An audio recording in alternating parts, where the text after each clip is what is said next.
India کے chief of defence general Bipin Rawat اور ان کے اہلیہ متولکر راوت بدھ کے روز ہونے والے ہیلی کاپٹر حادثے میں ہلاک ہو گئے ہیں۔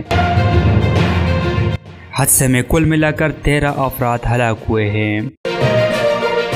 گروپ کیپٹن ورن سنگھ زخمی ہے اور اسپتال میں زیر علاج ہے۔ General Bipin Rawat defence service staff college جا رہے تھے، جہاں انہیں اسٹاف کورس کے طلبہ، افسران اور اساتذہ سے خطاب کرنا تھا۔ حادثہ بدھ کو تامل ناڈو میں سلور اور کومبور کے درمیان پیش آیا۔ جو ہیلی کاپٹر حادثے میں شکار ہوا وہ روسی ساختہ Mi-17V5 ماڈل کا تھا۔